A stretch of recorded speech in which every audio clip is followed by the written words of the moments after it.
All right, everybody, and welcome to Power Comics, a very special Power Comics episode, because today, Ben and I and Gabe, we are joined by the legend himself, Mr. Tom Tarpey. Tom, how's it going, man? Real good. Thanks for having me, guys. It's a pleasure to be here. Oh, my God. The pleasure is ours, my friend. We're not worthy. Yeah, totally. Mr. Tom Tarpey is the artist behind some of our favorite Power Comics, Jontar Returns #1, which we looked at in depth live for our first ever live show, and Jontar Returns #2, which we're going to look at for the first time under our cameras here. But man, Tom, how does it feel to be, be talking about Jontar Returns in what year is it, 2021? Yeah, 31 years later, it was quite a shock. My wife and I were on vacation, and she bought me a comic book frame. Oh. And she goes, "You should put your comic book in this." And I couldn't find it. I have it buried in the house somewhere. And so I went online and I Googled Jontar Returns, and you guys came up, and Easter Sunday. Oh my God. Wow. And watched your review of Jontar Returns #1, and I was hooked. But that was very recent. So that means that like planets must have been aligned. It was an insane coincidence. Whoa! It was 6 days. You had posted it 6 days before. Wow. Yeah. Wow. So some Perhaps mysterious. Perhaps there was some elven magic that contributed. That was a better joke than I was going to make. Right to the island. Wow, that's fascinating. That's wow. Incredible. So when was the last time you had even thought about Jontar Returns before? I think I was going through some comic books, that I have in the back, and I came across it. And it had to be 3 or 4 years ago, and I just posted, on Facebook or something. I go, hey, 28 years ago or something, I did this comic, and it was a lot of fun, and that was really the last time, maybe 3. But before that, I haven't any idea when was the last time I thought about it. Wow, slipped into the subconscious. Jontar is like this gift that keeps on giving for us guys. It's this thing where it's like Jontar. How can I put this? Like the Jontar universe, like it's like this rabbit hole that like we keep going down where we're finding new discoveries, new collaborators, people who are part of the franchise, new relics, unreleased issues. Something we're going to talk about in a little bit. But it's crazy that this one obscure comic series keeps. I don't know. There's just more to discover, and today is going to be that, which is awesome. How does that make you feel that we're like these crazy Jontar heads? It's fantastic. I'm so glad that you guys like it. We do. Oh, it's brilliant. Yeah, and for my sake, like when had you even heard of Jontar or any of the Jontar comics when you were approached? Did Bill approach or you approached Bill? Yeah, tell us the story of how this came together. Yeah, I live outside of Chicago. I went to a convention with my little portfolio. Mm-hmm. And they had, at these conventions, they had these rooms for independent publishers. And I just walked right up to the first table, and it was Bill Miller and his son, Bill. Right, Billy G. Miller and Bill W. Miller, right? Right. I just plopped down my portfolio, and I said, I want to draw comic books. Whoa. So they looked at my stuff, and they said, okay, we'll talk about it. And Bill, I don't know if it's Junior or the writer of the stories, Bill. Mm-hmm. He sent me a couple of pages of script, and he said, make this into a 4-page comic book and send it back to me. And if it works out, we'll move on. Wow. Did you do a tryout? So I did that. Yeah. And he said, yeah, we like it. So here's the rest of the script. We want this many pages, and so I never went down to the publishing company. I drew everything from home and stuck it in the mail. We corresponded back and forth through the mail. When the first issue came out, there was another convention in town, and they said, come to the convention, sit at the table with us. And So I always wanted to draw comic books. So not only did I get to draw a comic book, now I'm going to a comic book convention. I'm sitting at a table, and nobody knows who the heck I am, but they're buying this comic book and they're having me autograph it. So I'm sitting there autographing comic books. I'm 21 years old. Wow. It was the highlight of my life at that time. Wow. That's incredible. That's incredible. That's the dream. Yeah, that's totally the dream. It was. So It was. to go back to the moment when you put your portfolio down in front of Bill W. Miller, the writer, how would you describe? He's a very enigmatic, mysterious force here on the Power Comics channel, because I've only interacted with him over U.S. mail and landline. So paint us a portrait of what is this mysterious Bill W. Miller like in real life. I only met him twice. Once at the convention when I gave him my portfolio, and then the one time at the convention when was when the first issue came out. I don't have a real good read on him. He's eccentric, probably would be a good word. Yeah. I never had any trouble with him. And I was a dumb kid, and he would get the pages whenever I got around to drawing them, Right. Yeah. And every once in a while, I get a letter. He's like, "Hey, Tom, are we still doing this thing?" Whoa. So. But he was. They were very nice. Both of them were super nice to me. But yeah, I mean, you can tell by the story, and just by the letter. I watched the episode where. You had gotten the letter from him. Oh, I think that's the same typewriter that he was using 31 years ago. It has to be. It has to be. That's amazing. Wow. So, maybe he just bought a new typewriter last week, though. We'll never know. I don't know where he found it. I mean, real quick, what's fascinating to me is, considering that you maybe watched a little bit of the deep dives we've done into Bill, specifically with Tony Lorenz, he didn't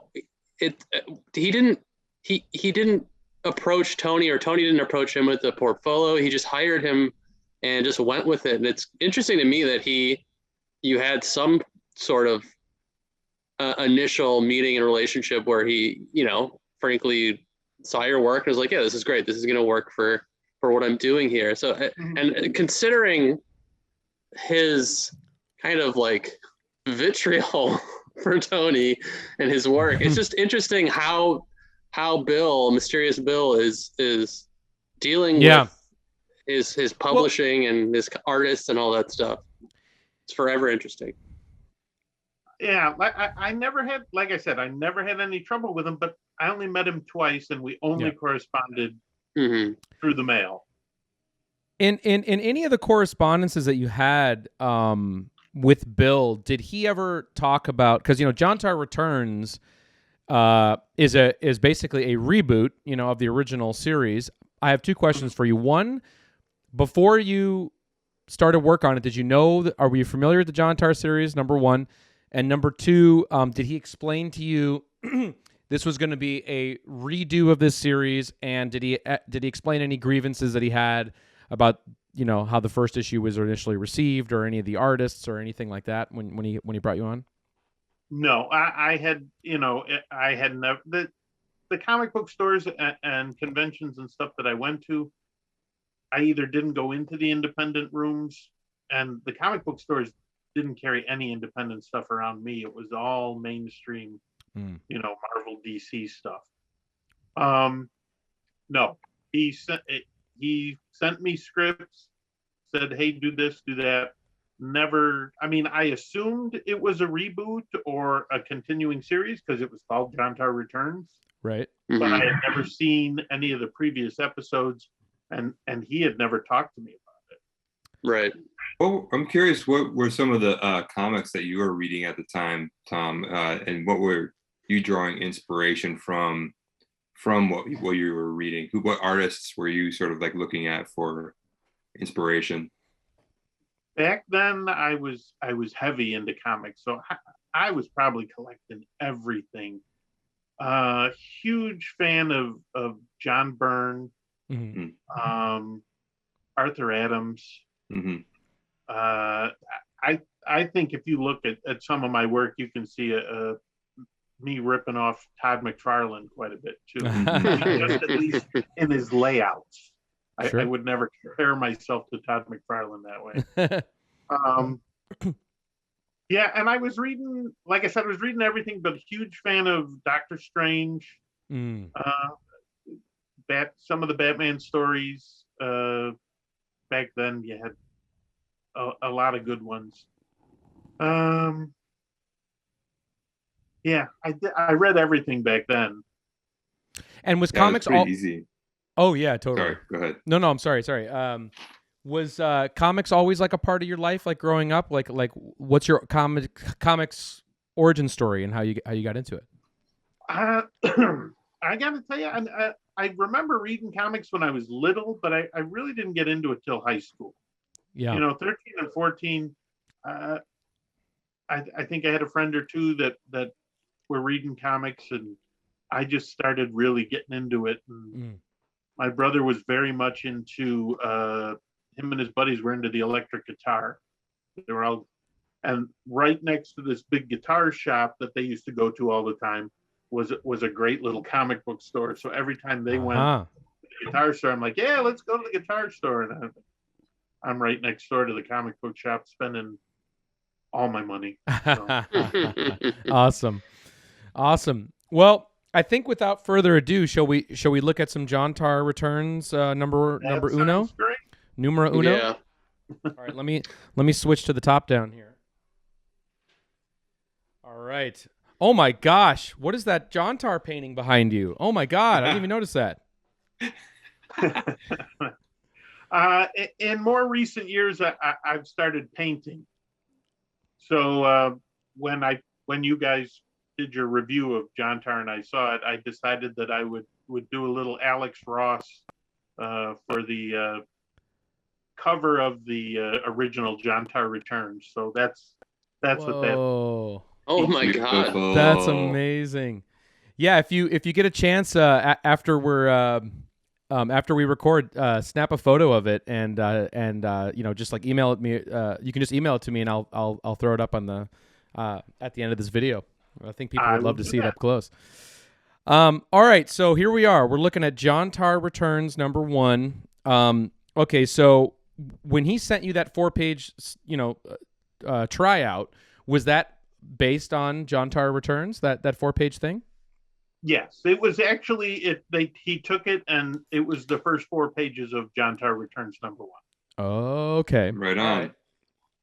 So, I think when we looked at the first issue of Jontar, something that stood out to me, and I think I remember Ben commenting on it as well, how just difficult it must have been to translate his script into at least that first 2 pages where there's 2 assassins pointing at the same guy and the elf, and it's just I'm really interested to find out what it was like to try to interpret some of Bill's script writing in that way. Yeah, what was your first impression of the story? Yeah, right. It's difficult to say because at that point, I am just, this guy has hired me to draw a comic book, and I am over the moon. I am super. So I don't, until later when maybe I'm sitting around and I'm explaining it to my buddy or my wife, so then he beats up people for fun, and one he beats his mother up. And yeah, we got to talk about that. A little bizarre, but I mean, it's you can tell by the first 2 pages that it's just I've crammed a lot of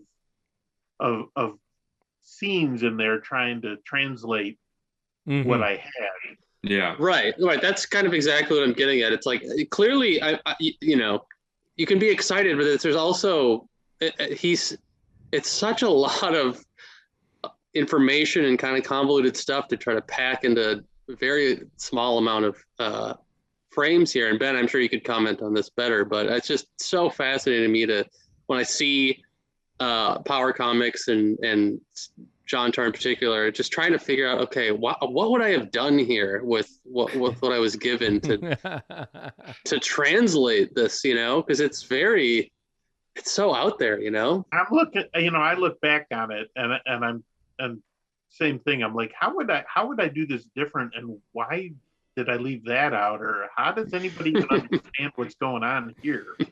Right. But, I mean, it's such a wild story, and I also wanted to know too, just quickly going back here and seeing, your interpretation of Jontar here, which differs from the original series.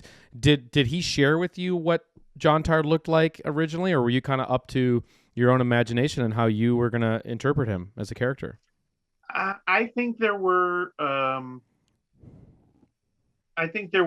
hints and some guidance along the way, but as far as I remember, it was all on my own. I pretty much had a creative leeway to do whatever I wanted. It's so great.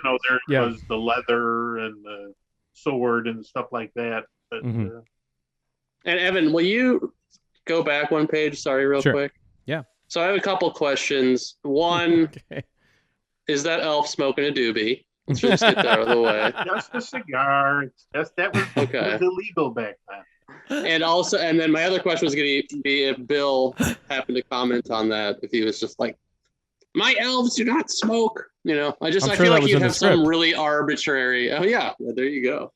I have to tell you, I never heard from Bill on a complaint or anything about my artwork. Great. I drew the pages. You're the lucky one. Yeah. Yeah, he really had it out for Tony. I mean, Tony's a different artist, but it's so incredible how much he went for Tony. It's heartbreaking. Yeah.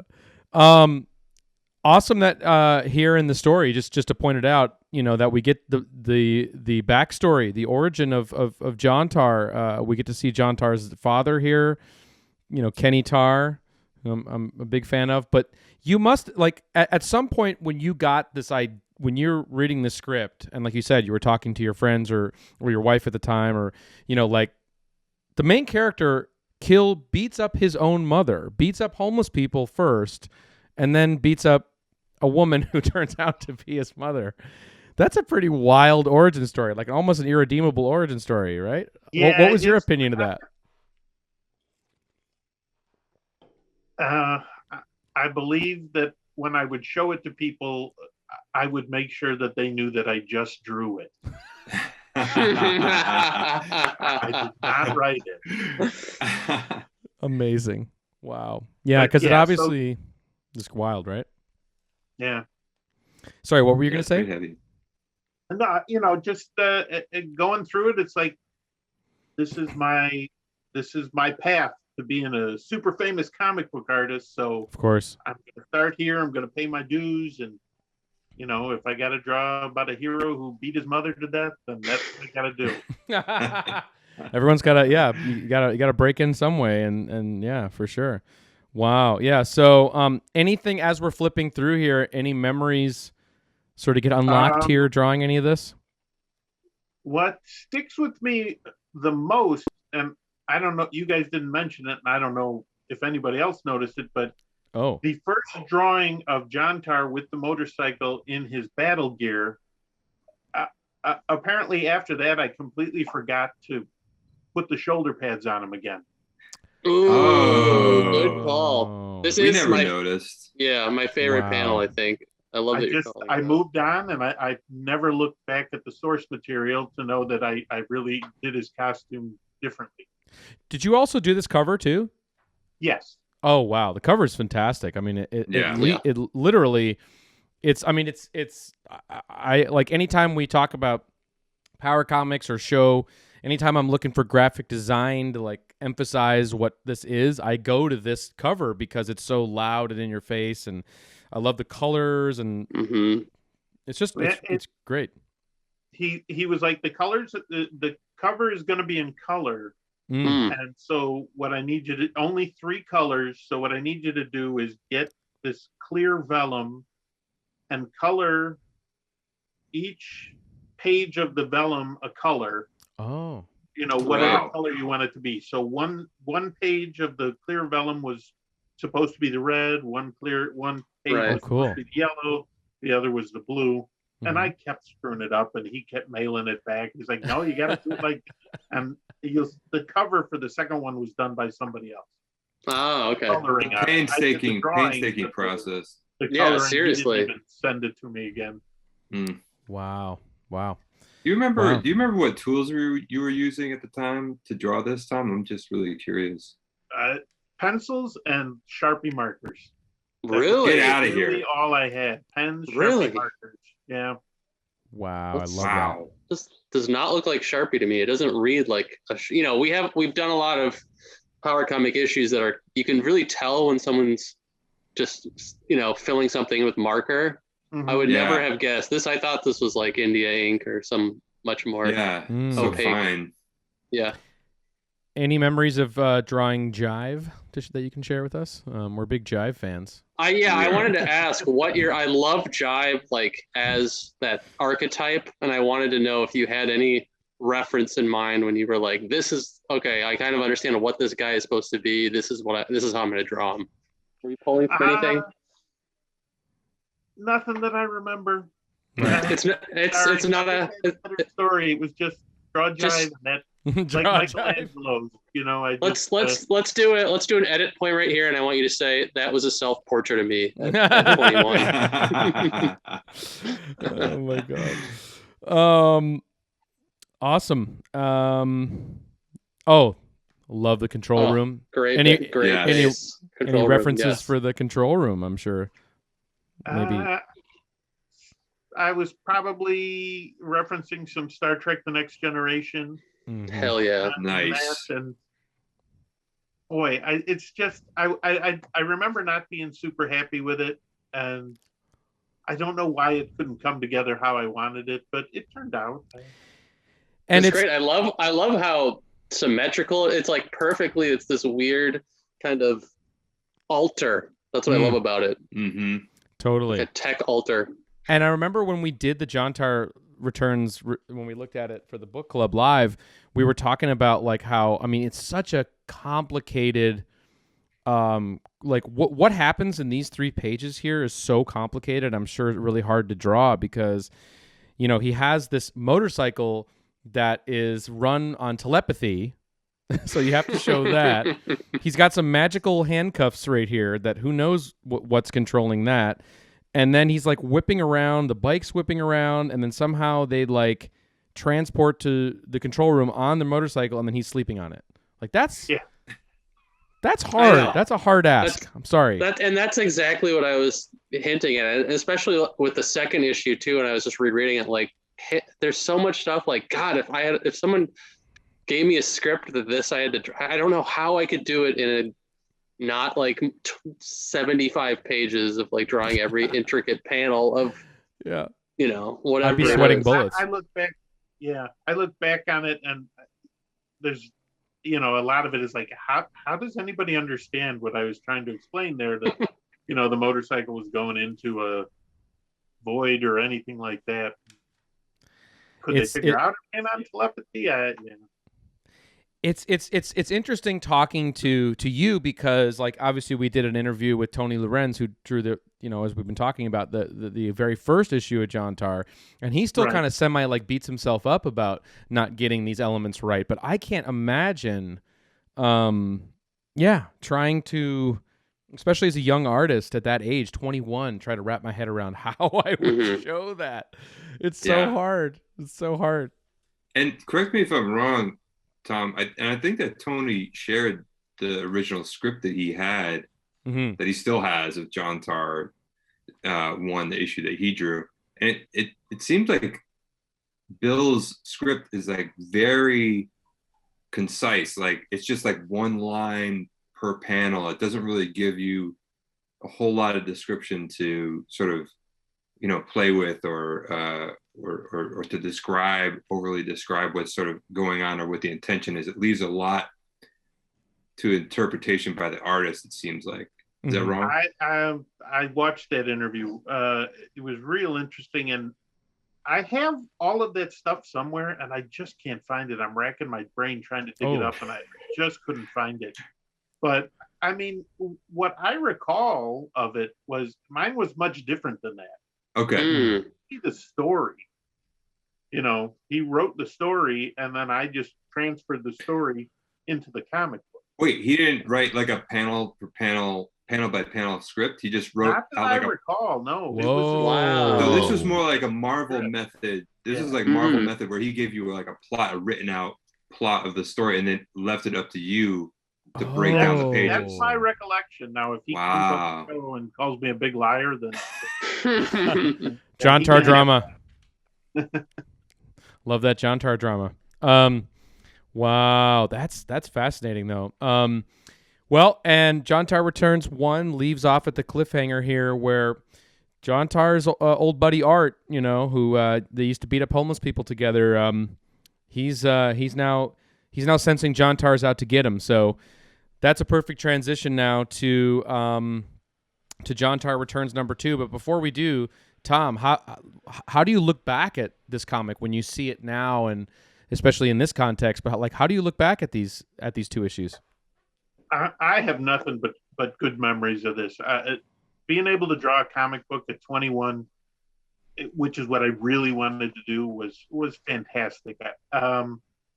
Again, I never had any issues with the Millers.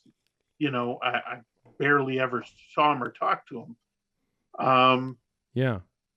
My only regret is I wish I'd have stayed on. I mean, at that time, I'm 21, going on 22. My wife is pregnant. I had to get a real job. I had to pay some bills, and I would have continued doing it, but I was doing it for absolutely nothing. I was not getting paid for it at all. So did you withdraw then from Jontar, like yourself? Did you? Yeah, I kind of ghosted him. You know, I did about half the issue 3, and talked to him a couple of times through letters. You know, and I'm just like, you know what? I've got this full-time job now.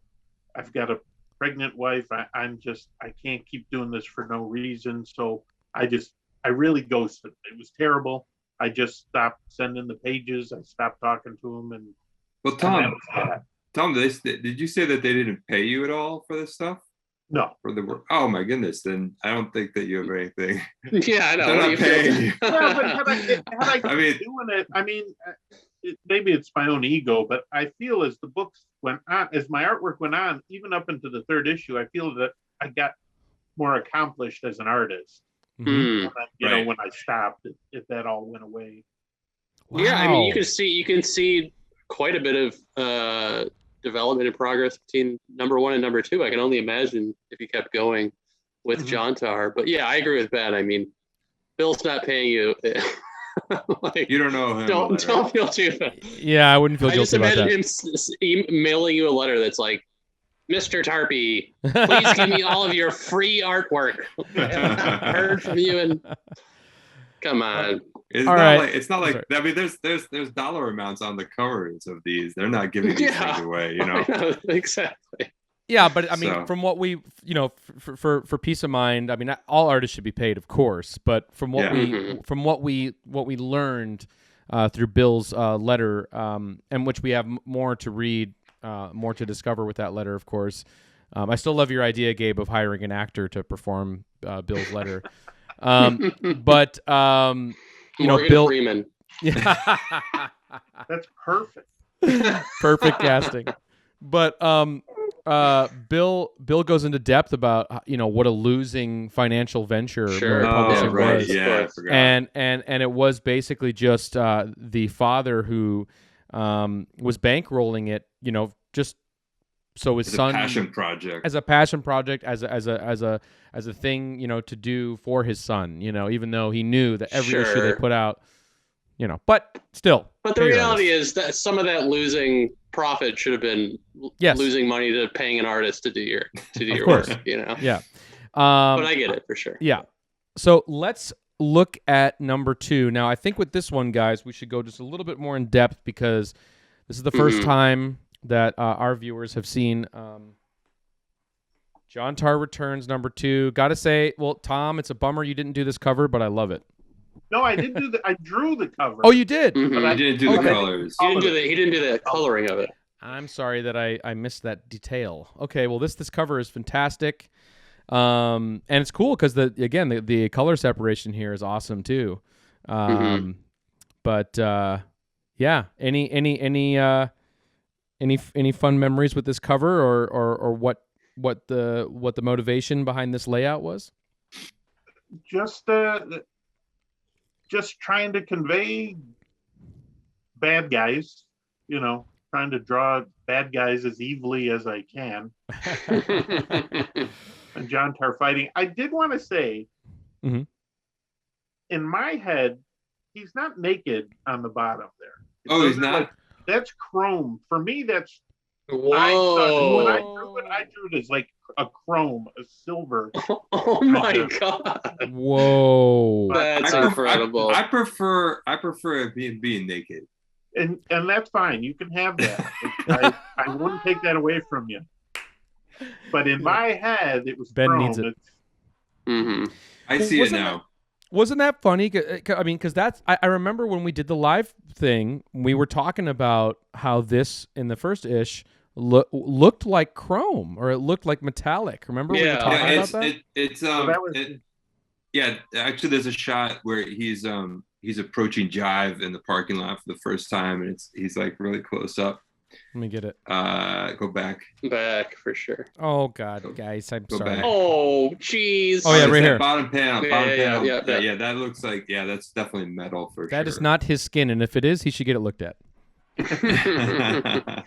I'm over the moon that Jontar has chrome legs. I can't be happier right now. So that does make sense. Wow. So that must just have been lost in translation then, in terms of this issue and like that's interesting. Wow. I wonder who's who needed him naked for that, or without pants. Well, clearly Ben, but we'll leave that there. On the inside cover, it says Tim Schween did the color separation for the cover. Tim Schwee. I have to say real quick. Okay, obviously amazing cover, and you got art here chilling in the door frame here. Love it. First and foremost, we have this. Actually, I must say about this issue, this sums up the story quite effectively. And I wish I would have read this before we did the live show. But two punks, Jontar and Art, beat up the homeless for kicks. That is so dark. And they killed one lady by accident. When Jontar found out she was his mother, whom he never met, he turned himself in and was sent to prison. I didn't get the fact that he turned himself in, but okay. Oh yeah. Yeah. I don't know if that was as clear in the first issue, but Jontar's cellmate. Sorry, there's a panel where he turns himself in. Is there? Yeah. Okay. Sorry. Yeah. Jontar's cellmate Herman Davies was actually the master elf keeper in human disguise. That's asking a lot to draw that. I didn't. It's asking a lot just narratively. Like why did he have to disguise himself as a prisoner to get him? I don't know. Because they don't know if elves exist or not in this world, I guess. Right? No, but why doesn't he just like zap into reality and pull Jontar into? But I didn't. Anyway. I didn't. Yeah, I not to get super convoluted here, but yeah, it is interesting that. I mean, if I'm recalling the story correctly, he came to Earth in disguise and got he hooked up with some guys. Yeah, and he did some shady deals. That's right. And they tricked him.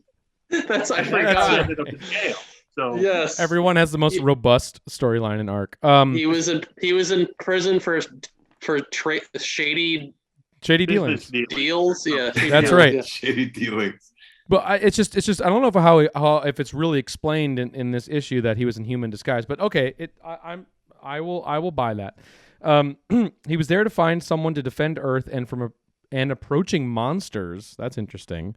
He teleported Jontar to a realm called Temple Island, where Amazon Sophia Sappho instructed him in barbarian combat. That is a wild storyline. And then returning to Earth, Jontar is apprehended by the Red Vendetta, a costumed heroine sworn to take Jontar back to prison. Wow. So, unbelievable. And then getting into issue number 2 here, I guess my first question, Tom, is what's the if you recall, the time in between issue number 1 and issue number 2? Like, did issue number 1 come out, or did he want you to have these two, like, he wanted to have some of these already in the can before he started printing them? Yeah, he was selling them. He was at Comic-Con, right? You were at Comic-Con and people were buying Jontar it Returns? wasn't Comic-Con. Or a Comic-Con. Yeah, it was a comic book convention. It certainly wasn't Comic-Con. I was working on issue 2 when issue 1 came out. So I think I may have, rather than mailing, I may have even brought him a couple of pages to the convention. Nice. Yeah. I see. Save a little postage there. Yeah. All right, so the story opens here with the Red Vendetta meeting Jontar here in the control room. He's coming to. He doesn't know where he is exactly. She explains, "You're here at the headquarters of the Red Vendetta." And then I love this too here, this wide shot. "Listen well to my story." She just kicks in right to her own backstory, which echoes obviously the first issue, getting into Jontar's backstory, which is narrated here. "My father was a drunken sailor named Brady Odell. He left me for a drink. Mom left for a fix." So wow, like, nice. I love that panel. That's a great panel. Totally, I agree. But So I it's love that drawing. yeah, but Jontar's getting like so gritty. This is the gritty. This is like Jontar for the '90s. It is. Yeah, you know, it really is. Like, it's interesting. I wonder what, like, if we ever get a chance to actually talk to Bill W. Miller, like, what are the influences making it so gritty? You know, because the first Reading issue Watchmen, you know, is feeling that Watchmen effect. okay, maybe Dark. Dark Knight Returns. that's true. That's true. Yeah. But there weren't junkies, or there weren't junkies and alcoholics in the first run. That's for sure. Yeah.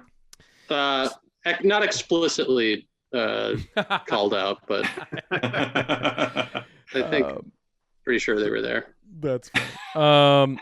Okay, the adoption agency placed me with Jefferson Powers and his wife. Okay, that's great.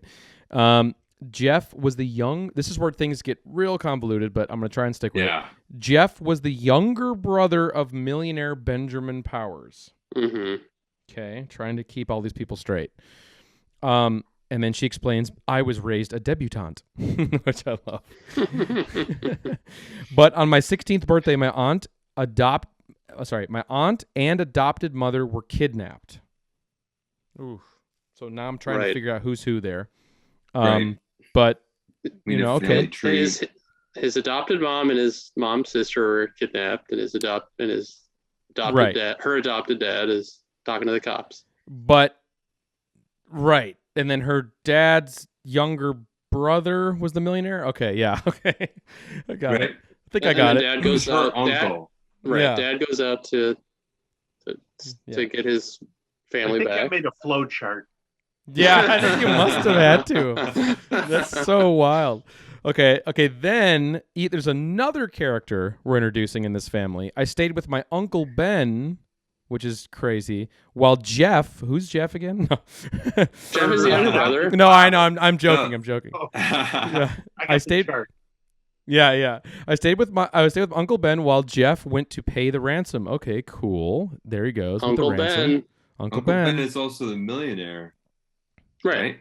Yeah. Yes. Yes. Got it. He's staying with his dad's brother, who's a millionaire, because dad goes, "Come on, Evan. I got it. Get it together." Sorry.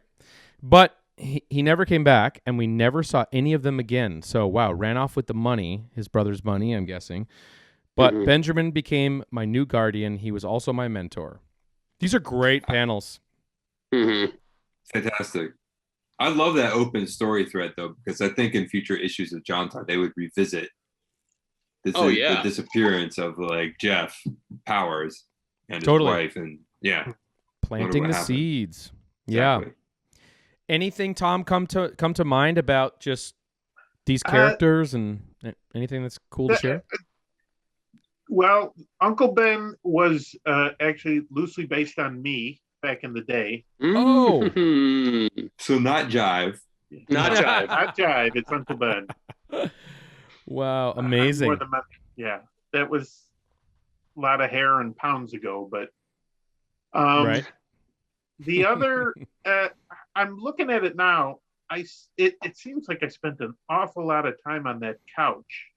Yeah. And that's absolutely zero on like a background. Like I couldn't put a picture on a wall or something. It kind of looks like the Beavis and Butthead living room a little bit. But I also like how the couch has like a special extra head protector, which is nice. Yeah. Yeah. Looks very sturdy and comfy. That's well upholstered for sure. Mm-hmm. So were you actually for that Uncle Ben, were you actually using some reference of yourself, or were you drawing like in the mirror? Were you actually was this a likeness of you or just it was a likeness. I grabbed a picture of me and sketched on my face so it kind of looked like me. Sure. It's awesome. I didn't go overboard on it. It's awesome. All right. Keeping it moving here. I love this. Uncle Ben is this is great. And then Uncle Ben, you feel the need to avenge? And then of course, just straight to the punch, she says, "Yes, I want to abolish crime." That's a big goal, but okay. Yeah. And then he agrees, or you agree, Tom. It will take years, but I think it can be done. So wow. That's great. No one will suspect you as a vigilante. So That's also a very Todd McFarlane layout right there. Yeah, I mean, exactly. If I ripped him up, he could probably sue me for that page. But I don't think you're the only one, Tom. No. But I was pretty happy with the way it turned out. That's a great panel. I love it. We're still just using pencil and like Sharpie. A Sharpie. Tom Sharpie. Yeah. Sharpie. I believe that at some point I got it was after the first issue. I did get some Kohinoor pens. Oh yeah, love those. I still, if I could still get them, I would still use them. They look, this does look a bit finer on this ish for sure. All right, so in 4.5 years, we created the Justice Underground. I became its mascot, the Red Vendetta. Awesome. Great background. Great origin story for a totally new Jontar character that's not seen in any of the original issues. Mm-hmm. Right? So that's cool. Which is a cliffhanger. Is that Chicago in the background? He never told me where it was, so I'm like, well, I live here. This is what I'm going to do. I love those buildings. Now it's canon. All right. Okay, and then now Red Vendetta is still talking here to Jontar, who's got these wacky cuffs on still, and he looks pretty mad. But my primary duty is to keep tabs on Jive and his gang. Yes, Jive. I can feel the Jive coming. Presently, they work for Arthur Franklin III, that's Art, everyone, son of a diplomat who lives in Saudi Arabia. Oh, and see, now we're getting Bill's kind of, it's all coming full circle back to the Saudi Arabian, Middle Eastern vibes of the original series of the second issue. Art, he's not white collar. Not since you've seen him, because you never turned him in. He was able to move up the ranks. Now he's helping Sheikh Torin Randual from Jontar number 2 smuggle drugs. It was my word of honor. I told Art I would never fink on him. I love that. Yeah, finking. Yeah. And then Jontar doesn't fink. No, he's not a finker. How noble, taking all the heat yourself for killing my mother. What? And that is a super Jontar twist here, because she was my mother. She was Mindy Tar. And then she slept with my father in the Bowery. I love that. In the Bowery. Yeah. This like as junkies in the Bowery, as homeless junkies. God, this is This is still now it's getting a little little gritty, little Jerry Springer here, but I love it. It's great. Yeah. Anything comes to mind here, Tom, on these 2 pages? Not a lot. Again, a lot of exposition, so that that one page. Oh my God. I got a lot of I got a lot of words to throw in there. Yeah. Sure. And still trying to break it up so at least there's some entertainment or splash value. I don't know. Yeah, well, it's great. It's very effective. Yeah.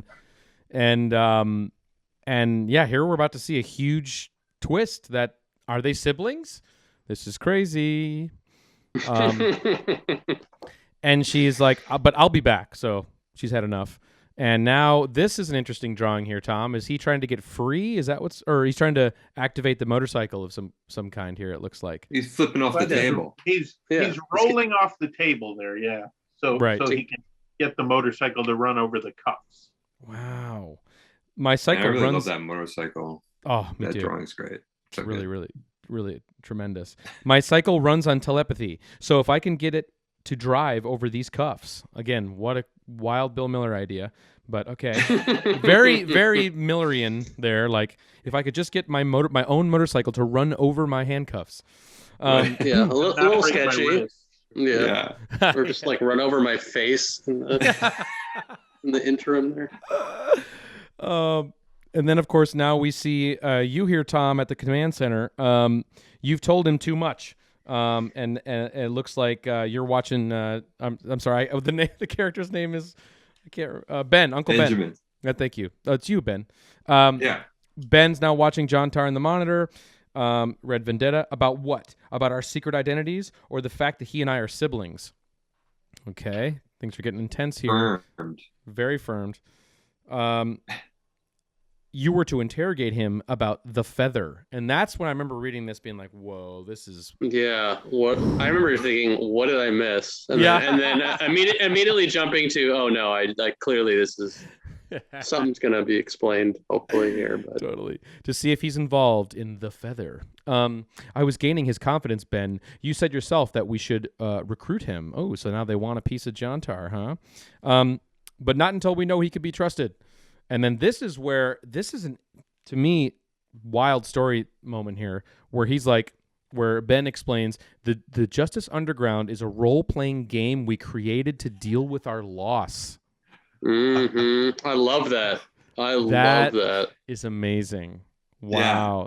So something that started as like a therapeutic, familial sort of exercise has now turned into a real legit movement to prevent crime. I love it. But that's going back a few pages, he asked her what she wanted to do if she felt like wanted to avenge, and then it doesn't seem like role playing is really playing a part unless he's manipulating her. Or unless he's like, no one will expect you to be as a vigilante player character. I would expect that. LARPing, right? Yeah. Well, I think he's just saying, we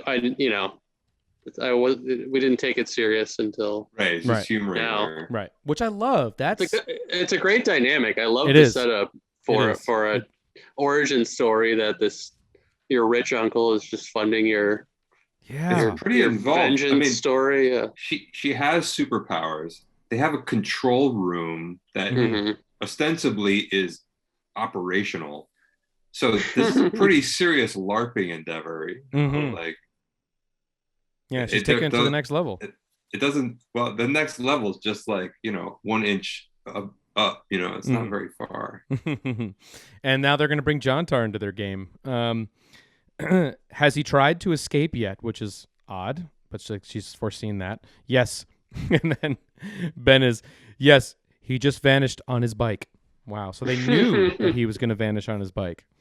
Tom, crazy story here, but it's clear. It's clear. It's coming through clear, for me.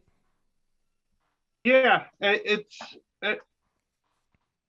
put it all on there. It's just, I don't know, a lot of pictures, a lot of littler pictures. I like to draw the bigger, grander stuff, and Mhm.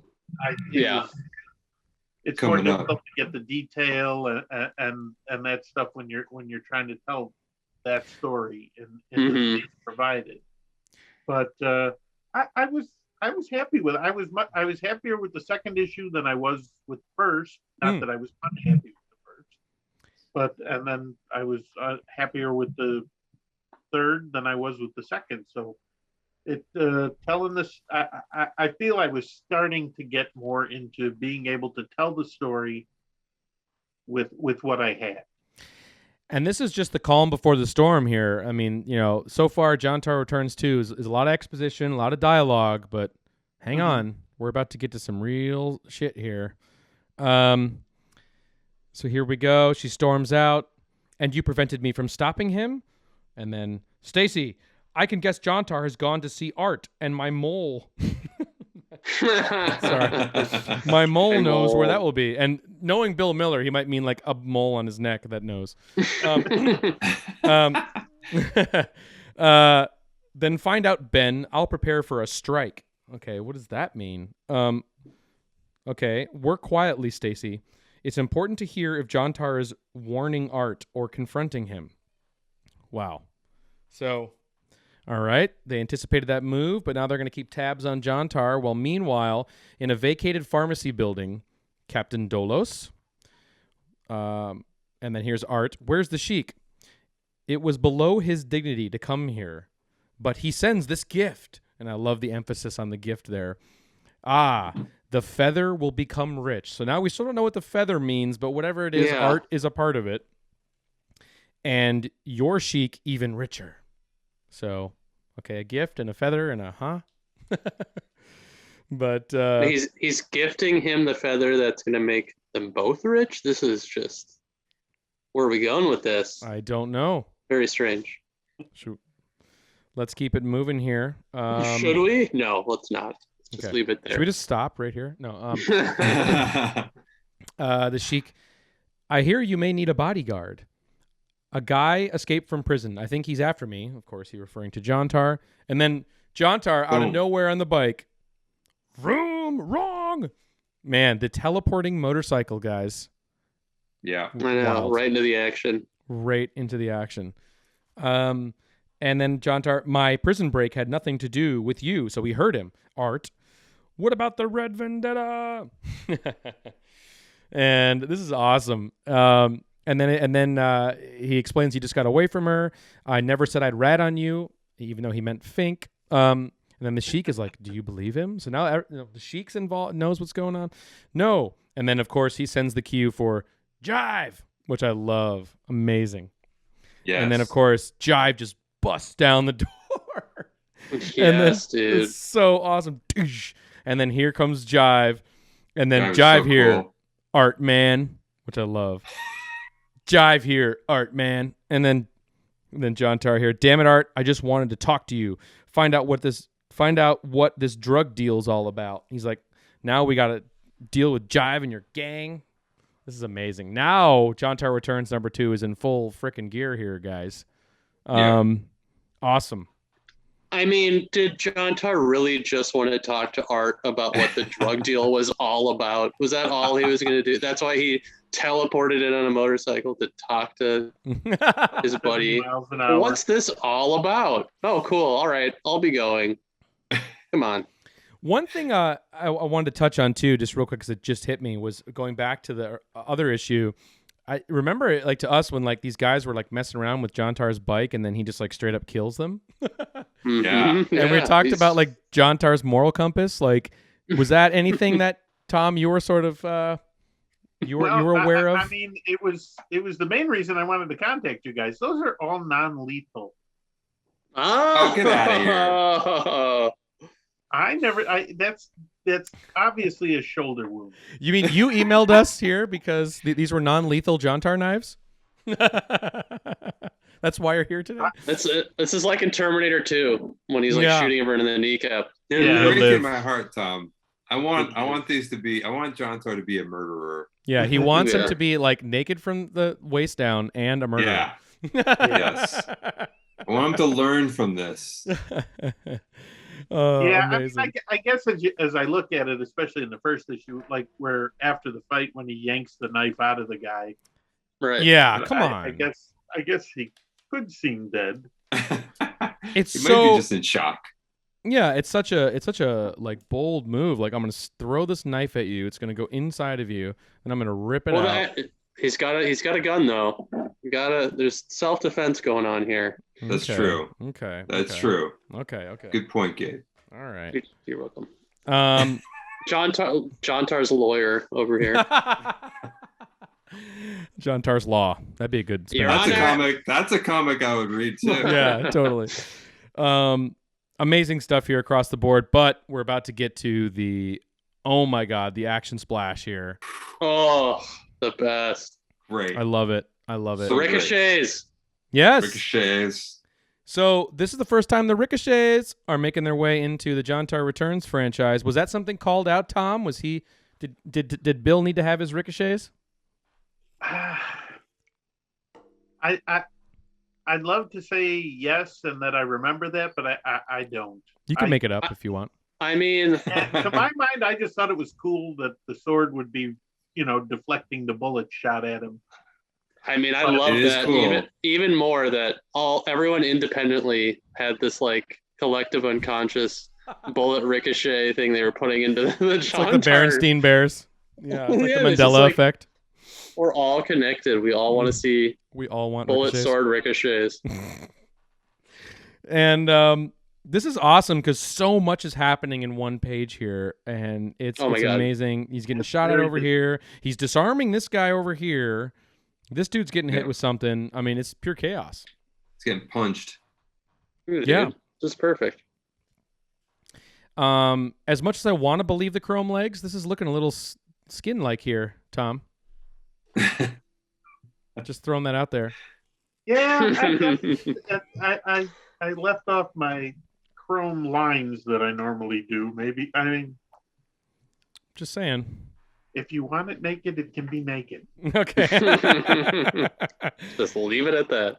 Any awesome memories or recollections just from what was going into this page? Because I mean, it's kind of the standout panel, I feel like, from this issue. It's I know I spent a lot of time on it, and I wanted, I was concerned it was too busy. There's a lot going on, but I was trying to basically do the entire fight scene in on the one page. Mm. Yeah, It's right. perfect. Because when I saw it, I was thinking, oh, this is a callback to the cover in a way, Mhm. and Yeah. a contender for a cover almost. Like I could see Right. you doing maybe a couple different layouts for the cover, and that being one of them, and picking which one is going to be in the book and which one is going to exemplify the issue on Totally. the cover. Right. Yeah. And then the Sheik takes Art here, says, quickly, we must exit. Oh, but Red Vendetta is in the doorway here, and she has some bizarro gadget on her wrist that zaps and then spurts gas. Is that what's going on here? No, doesn't Art throw that down? Oh, no, he Yeah. drops the... Yes, I'm The sorry. feather box. Yeah. The feather Yeah. box drops, right, but she's got a zapper. So she's zapping the Sheik here. This is amazing. Love that panel. Dropping the feather Yeah, it's box. great. This is crazy. Man, to do a faithful film adaptation of this would be something.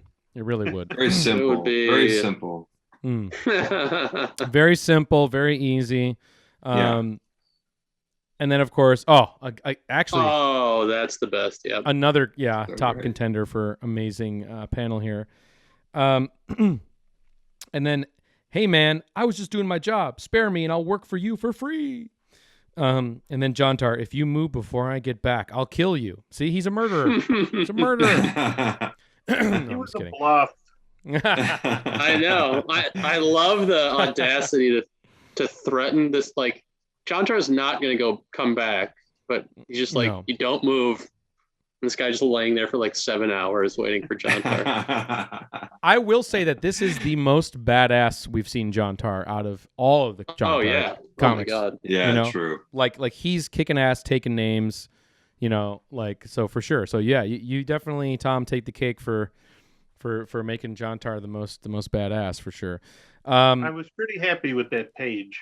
Yeah, Great page. Great. Maybe my Awesome. favorite. very, very awesome. So the feather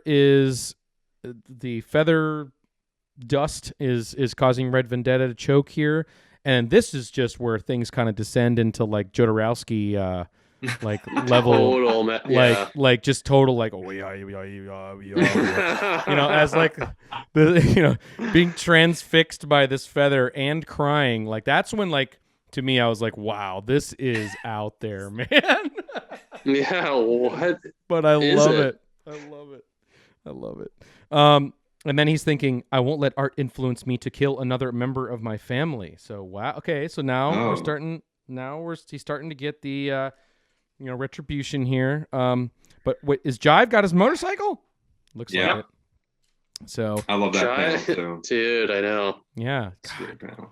Is Jive gonna turn good? Are we seeing a Jive turn?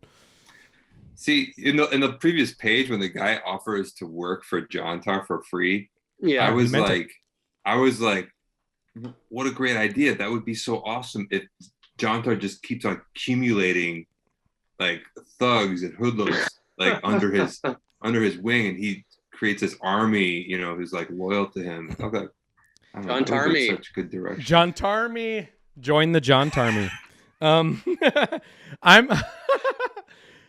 Tom, I'm pretty sure that if we announced a Kickstarter, we could probably raise financing for you to draw us a Jivetar issue. I'm pretty sure we can make that happen.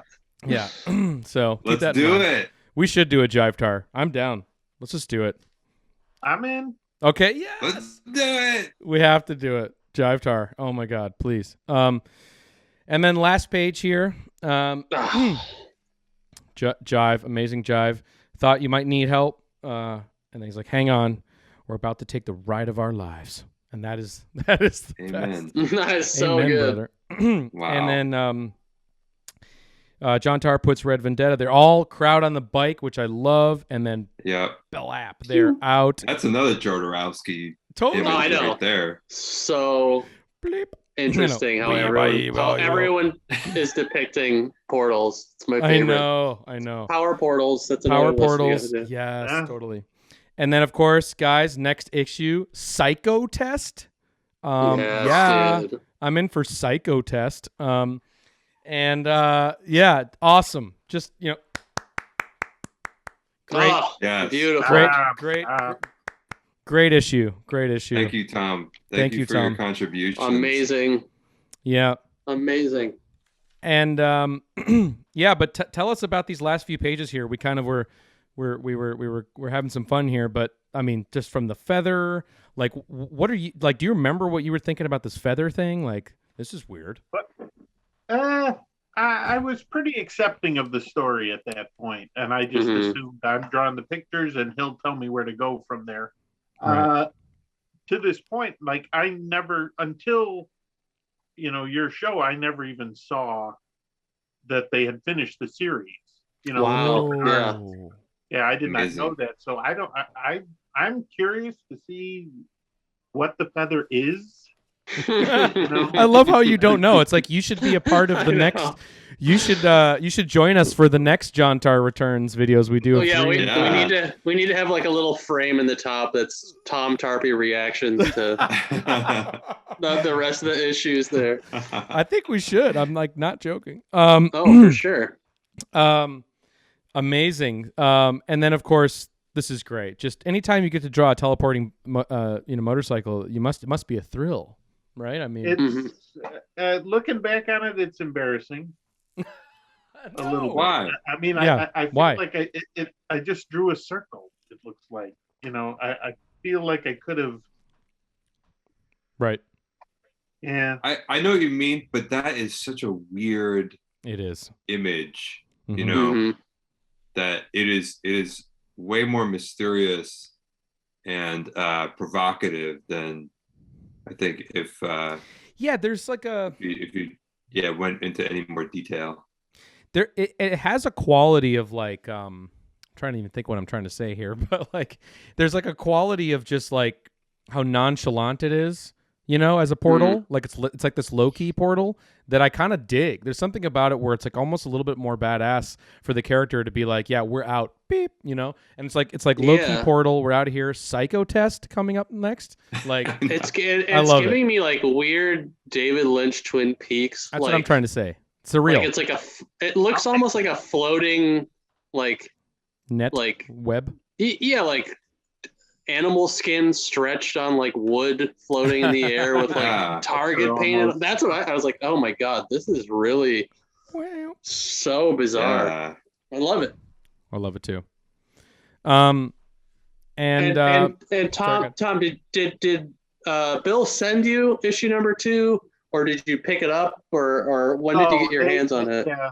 The only way I got issues was they sent me a few. Nice. Okay, great. And I think I only got one. I may have gotten one because for issue 1, I was at the convention, and I think they may have given me one, and I think I bought a couple. Amazing. So that's why I have a couple issues of that. But issue 2, I only have the one issue, and they sent it to me. It's a hard one to find these days. Yeah. And you know, and then they give you a shout out here in this letter that they published, saying Tom Tarpey definitely has that spark that is indicative of a talented artist. So there you go. Yeah. You didn't get the Tony Lorenz treatment. It was congratulations. Yeah, I saw that. I felt I was pretty lucky because he does say in here, even though the art is a little rough, the spelling's not great, and I skipped over that, but yeah. But yeah, I did much better than Tony. I actually felt pretty bad for him because they were pretty. That was pretty nasty. Ruthless. Yeah. They just didn't understand. They didn't understand his style. You know, it's like obviously anything. That's why I think with the benefit of what we do, it's like we're talking 30 years after the fact, so you can look at these comics in a totally different way. I mean, we look at them and appreciate them and evaluate them as their own singular styles and their own, you know, form of outsider art, you know, and it's more interesting. It's just more interesting than if I were to crack open some Todd McFarlane comic book from the early 90s, it would just be like, oh, you know, snooze. Well, it's also, you know, it's way more, as in like, in the same way as folk art, it's more interesting than just like, okay, yeah, it's a big publishing house that hires this artist, which is fine, but the narrative is not as interesting as, you know, all these young, excited kids who are getting hired by this guy who's desperately trying to publish. You know, there's a lot more going on for me narratively with some of these power comics than you get with just, you know, a big machine that's churning out, you know, arguably and objectively amazing work, but just origin story wise, you know, I love this. The mainstream companies have to be, I mean, for lack of a better word, mainstream. They have to be more concerned about their storylines and you know, they can't really take the chances that these books could take in telling a story about a guy who beat his mother to death and then like stared and cried at a feather and then took off on his teleporting motorcycle.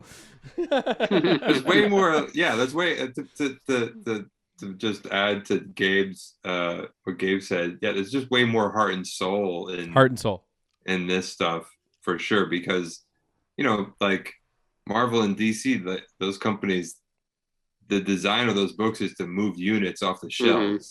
This is really just about wanting to tell a story and for the love of the game. And fulfill like you know a potential, you know, that you see in yourself. So it's I don't know, there's like a lot more. And to that, it's like, you know, the big, you know, the juggernauts, they have momentum, and you know, the wheel is already turning and it's already moving forward. So getting stuff going is simple and pretty straightforward. But you know, what's interesting is the effort it takes to get that wheel even started for these, you know, power comic artists and creators. It's immense. it's climbing a mountain as opposed to just being at the top or walking down and already having this momentum built. It's really interesting how everyone is just struggling to get this stuff made. It's about the struggle. 100%. Totally. So, Tom, any final thoughts? I think, but before we get into your final thoughts, what we should do is, I think, for Patreon. So if you guys have not subscribed to our Patreon, patreon.com/powercomics, I think we should record a little separate Patreon video here if you guys have just 10 minutes or so, and then we'll get into that the art you sent me for the unfinished Jontar #3, because we should definitely look at that. So if you want to take a look at that, everybody, check us out on patreon.com/powercomics. But for right now, guys, Tom specifically, these are awesome. Tell us just what it's like to go through these 2 issues now.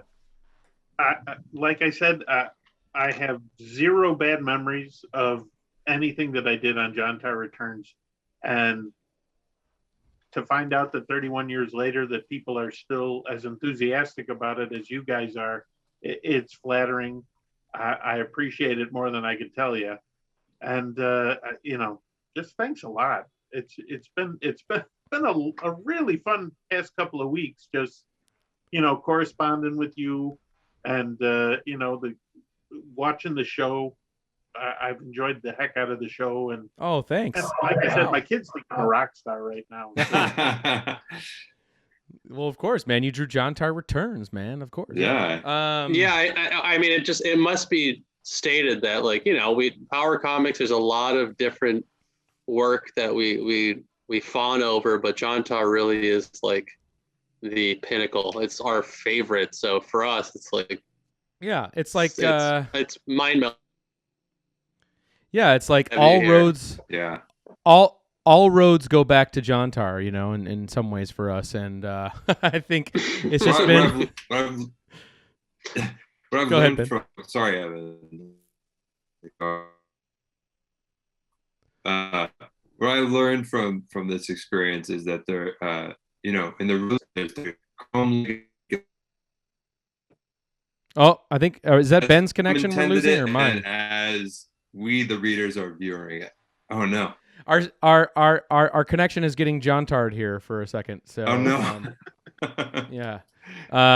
So say it one more time, Ben. And let's see if we can get it in. What I've learned from this experience, having Tom here, is that there are 2 denominations of the Jontar religion that we follow. One is the chrome leg Jontar, and the other is the naked leg Jontar, as Tom intended it, and as we, the readers, interpret it. And I bow to the masses. Interpret. There it is. Yes. Well, thank you so much, Tom, and we have to have you back. If you want to come back and look at Jontar Returns 3 through 5, you're more than welcome. There's an open invite. So I would be happy to do that, and we should do that Jive Tar book too. Yeah, hell yeah. Let's do it. Yes. Awesome. I'm so excited for that. All right. Well, ideas. So many ideas. Wheels are turning. Okay, guys. Thank you so much. Thanks, Tom. Thanks, Ben. Thanks, Gabe. Follow us on Instagram, everybody, at @power_comics. And, of course, Patreon. We already said that. And so long, everybody. And we'll catch you next time. Goodbye. Thanks, guys. Appreciate it. Bye.